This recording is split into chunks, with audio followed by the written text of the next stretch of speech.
Right, so we'll have a discussion today on the botulism topic, okay? Botulism, Clostridium botulism. अच्छा, अब इसमें होता क्या है? Symmetric descending paralysis caused by ingestion of Clostridium botulinum, okay? Spores or exposure to spore in soil or endemic regions, okay? जैसे कि California, Uttar. Disease calls for intravenous botulism, immunoglobulin, and respiratory support. Fine. Consider in any infant with bulbar palsy, stosis, constipation, or hypotonia. Avoid honey to prevent exposure in young adults. We will discuss these okay in detail now. For example, book के अंदर तो बहुत ही short में लिखा है, right? Let's discuss these through these diagram. Fine. Okay. So you can truly appreciate this picture. Okay. इस picture में क्या है फॉर एग्जांपल जैसे ही आप कोई भी मूवमेंट सोचते हो सबसे पहले राइट कोई भी आप जब मूवमेंट सोचते हो तो क्या होता है वो इन्फॉर्मेशन आपके सेरेब्रल कॉर्टेक्स में स्टिमुलेट होता है राइट आपके सेरेब्रल कॉर्टेक्स से कुछ फाइबर्स आते हैं आपके स्पाइनल कोर्ड तक which are called the corticospinal tract fibres simple okay फिर उसके बाद यहाँ तक आता है राइट उसके बाद यहाँ से एक और मोटर न्यूरॉन होता है फाइन वो दूसरा मोटर न्यूरॉन क्या करता है यहाँ से निकलता है हमारे स्पाइनल कोर्ड से फाइन और वो हमारे डिफरेंट मसल्स को जाके इनर्वेट करता है right and that will lead to the movement simple जैसे आप कोई मूवमेंट सोचते हो तो सबसे पहले यहाँ पे क्या होता है आपके सेरेब्रल कॉर्टेक्स से इन्फॉर्मेशन आता है आपके स्पाइनल कोर्ड तक स्पाइनल कोर्ड से आपके मसल्स आपके टेंडन्स लिगामेंट्स जो भी हो राइट आपकी आंखों तक फॉर एग्जांपल चीक्स तक राइट वो फाइबर्स जाके पहुंचते हैं और वो फाइबर्स वहां पे क्या रिलीज करते हैं those fibres will release their acetylcholine okay right तो क्या रिलीज किया इन्होंने एसिटाइल कोलिन सिंपल ओके ये जो नर्व एंडिंग्स है इन्होंने क्या रिलीज किया एसिटाइल कोलिन और यही एसिटाइल कोलिन बाद में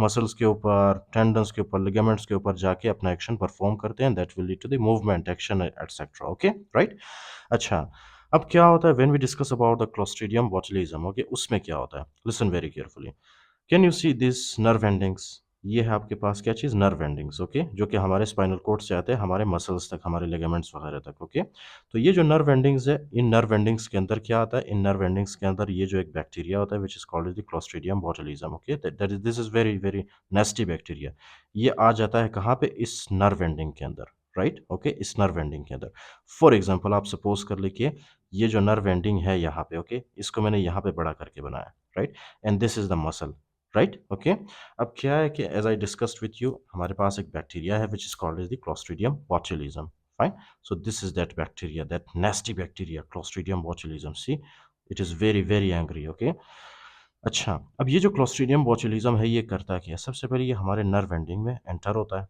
ओके राइट नर्व एंडिंग में एंटर होने के बाद ये क्या करता है लिसन वेरी केयरफुली नॉर्मली क्या होता है ये आ गया हमारे नर्व एंडिंग में ओके राइट अब नॉर्मली क्या होता है लिसन नॉर्मली ये है कि ये हमारे पास होते हैं snare proteins okay right they are called is the snare proteins SNEAR snare proteins fine अब ये स्नेयर प्रोटीन्स क्या क्या करते हैं नॉर्मली राइट नॉर्मली जैसे ही कोई एक्शन पोटेंशियल आता है पीछे से तो ये जो स्नेयर प्रोटीन्स है ये एक दूसरे के साथ एक तो ये नज़दीक आते हैं और दूसरा ये एक दूसरे के साथ इस तरह से बॉन्ड बना लेते हैं ओके जैसे ही बॉन्ड बनता है तो फिर ये जो एसिटाइल कोलिन का एक वेजिकल होता है राइट ओके ये एसिटाइल कोलिन का वेजिकल इस तरह से आगे की तरफ मूव करता है ओके और एक टाइम आता है कि जब ये एसिटाइल कोलिन का वेजिकल इस मेम्ब्रेन के साथ फ्यूज होता है और इस एसिटाइल कोलिन के वेजिकल से क्या प्रोड्यूस होता है एसिटाइल कोलिन ओके फिर यही एसिटाइल कोलिन बाद में इस एक्शन मसल के ऊपर अपना एक्शन परफॉर्म करता है ओके राइट अच्छा अब क्या है कभी-कभी जैसे ही क्लोस्ट्रीडियम बोटुलिज्म इस नर्व एंडिंग के अंदर आता है तो सबसे पहले ये क्या करता है ये जो स्नेयर प्रोटीन्स हैं आपके पास इन स्नेयर प्रोटीन्स को ये डिस्ट्रॉय कर देता है ओके राइट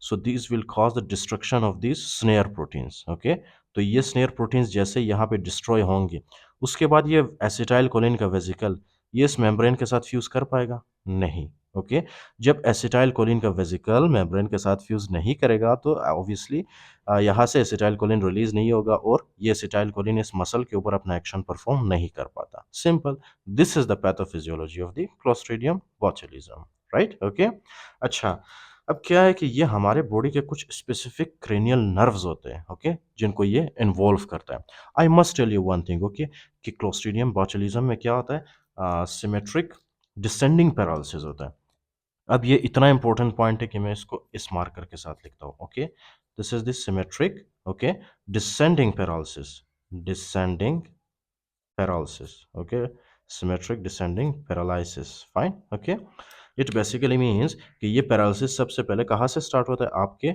आइस से। ओके फाइन, आपके आइस से, फिर उसके बाद ये आपके फॉर एग्जांपल ये जो यहाँ पे नीचे डिस्फोनिया काज करता है, डिस्फेजिया काज करता है, difficulty in swallowing, difficulty in production of sound. Okay, I will discuss all of them, don't worry. अच्छा, so can you actually recognise these diagram? This is actually your brain. Okay, और ये है mid brain, ये है पोन्स medulla, ये है cerebellum, fine, और ये है स्पाइनल कॉर्ड।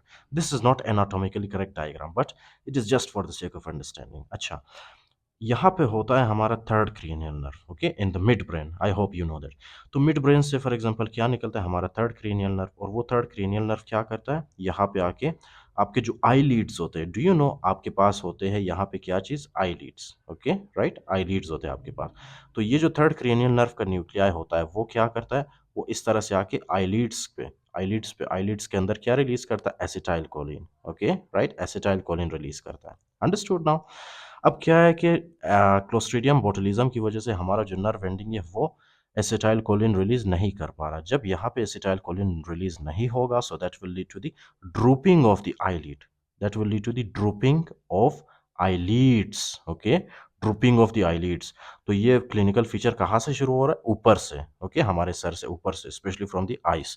उसके बाद क्या है? उसके बाद है आपके पास 9th 10th cranial nerve. Okay, अब ये जो 9th 10th क्रेनियल नर्व है ये नॉर्मली करते हैं क्या है? ओके लिसन, एक तो ये आपके फॉर एग्जांपल गेग रिफ्लेक्स को कंट्रोल करते हैं। ओके, गेग रिफ्लेक्स को, एक तो गेग रिफ्लेक्स को कंट्रोल करते हैं। उसके अलावा यही 9th 10th क्रेनियल नर्व जो है ये आपके फॉर एग्जांपल टंग को भी सप्लाई करते हैं। ओके, पोस्टीरियर 1/3 टंग को ये सप्लाई करते हैं। उसके अलावा they will supply your oesophagus, they will supply your for example लैरिंग्स। Okay right. अच्छा, अब क्या है कि ये जो क्रेनियल नर्व के न्यूक्लियाई हैं, सॉरी ये जो क्रेनियल नर्व्स है राइट, ये क्रेनियल नर्व्स यहाँ पे आके क्या रिलीज करते हैं? Acetyl choline. राइट, जब यहाँ पे एसिटाइल कोलिन रिलीज नहीं होगा due to the destruction of the SNARE proteins due to the Clostridium botulism, जब यहाँ पे एसिटाइल कोलिन रिलीज नहीं होगा तो क्या क्या क्लिनिकल फीचर्स मिलते हैं हमें? Let me discuss that with you. Okay fine, सबसे पहले जब यहाँ पे एसिटाइल कोलिन रिलीज नहीं होगा, सो patient will experience problem in the swallowing of the food. Okay, that is called as the dysphagia, right? That is called as the dysphagia. इसी तरह जब यहाँ पे आपके larynx में for example acetylcholine release नहीं होगा, okay, that will lead to difficulty in production of the sound. Okay right, that is called the dysphonia. Fine, specially आपके जो वोकल कॉर्ड्स होते हैं राइट, वो इन्वॉल्व होते हैं इसमें, तो that will lead to the dysphonia. Okay right. अच्छा, उसके अलावा यहाँ पे होता है, यहाँ पे आपका गैग रिफ्लेक्स होता है, तो gag reflex will also be inhibited. Okay, gag reflex भी इसमें अफेक्ट होता है। फाइन, सो गैग रिफ्लेक्स इसमें एब्सेंट होता है। उसके अलावा क्या है? उसके अलावा these will also involve your 12th cranial nerve. 12th cranial nerve is called is the hypoglossal nerve, और हाइपोग्लोसल नर्व क्या करता है? हमारे टंग को सप्लाई करता है। फाइन, ओके, टंग को सप्लाई करता है, और यहाँ से ये क्या रिलीज करता है? Acetylcholine on our tongue. Right, जब एसिटाइल कोलिन यहाँ पे रिलीज नहीं होगा, so that will lead to the डिसार्थ्रिया।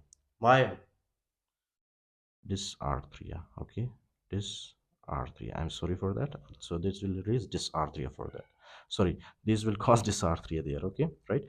अच्छा, ये किस वजह से होता है? 12th cranial nerve. उसके अलावा है, ये है आपके पास 11th क्रेनियल नर्व। आपको पता है 11th क्रेनियल नर्व आपको क्या करता है?